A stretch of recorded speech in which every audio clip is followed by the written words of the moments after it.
Good morning. My name is Wanda Parker. I'm a wife, a student, and a working mom of three from Greenville, Mississippi. When my kids go to school, I was used to going on with my day, knowing that my kids were being safe in a positive, safe environment where they were learning and were nourished and treated with respect. But very recently, this all came to an end when I received a call in the middle of the day and was told that I had to come and pick up my son, James Parker, because he was on school grounds in possession of what the school believed to be a cell phone. Despite my son's testimony that what he had was not a cell phone, but in fact was an iPod, which actually belonged to another classmate, the school administration refused to believe him and sent him home, demanding that he give up the alleged cell phone to be kept by the school until the end of the year as punishment. In other words, my son was being sent home until he was able to provide this cell phone to the administrators. And I'm thinking to myself, is this really happening?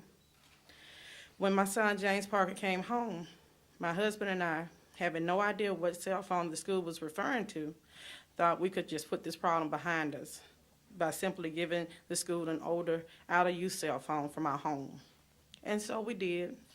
But then the response for the school was to refuse the cell phone and demand a working, activated one.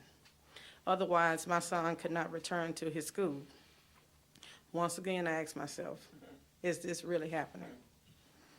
Is the school really willing to deny my son's right to attend his school and receive an education because of the school's district cell phone policy? What about my son's word that he does not own a cell phone? What about my word as a parent? None of this was enough for the school administration. They refused to listen and instead decided to deny my son his right to an education.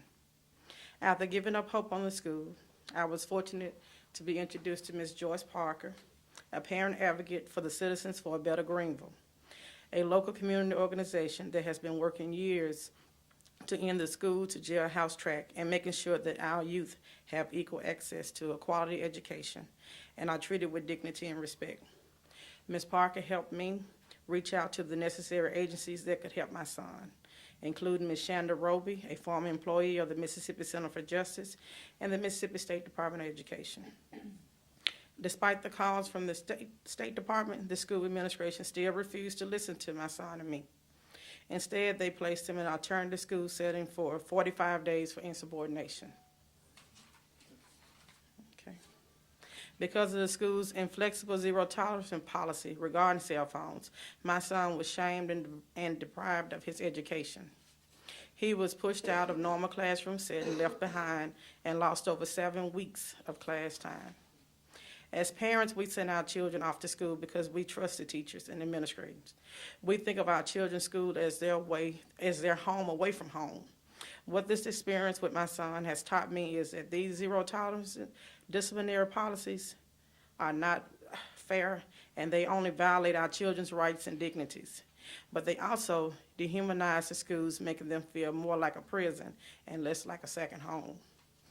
Ladies and gentlemen, I hope this new study and its findings serve as a cornerstone for a new approach to discipline in our schools, where schools can once again be a place where our kids feel welcome and safe, where they can focus on learning while also being treated with dignity and respect, where their minds and words are valued as well.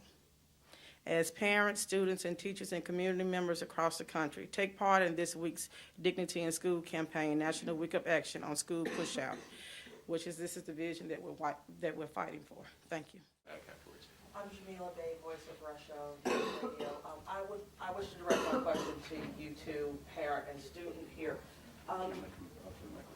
And you provided me the perfect segue, school culture, but when students see their friends being denied an education, they themselves are being disproportionately punished for infractions, and that then in turn affects the parent and the relationship that you see when you cannot simply go to your administrators and say, look, I vouch for my kid, it didn't happen.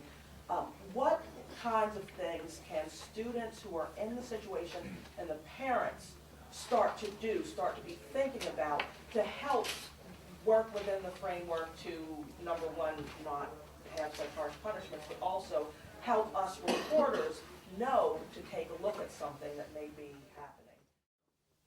Okay, as a parent, the only thing that I can think of is that if the school system allows the parents to have their voice in the school system, being able to come together as a group to work together, not work against each other, then we can create a better environment for the kids instead of pushing them out and at the same time pushing the parents out. Because when you push the kids out, you're pushing the parents out as well.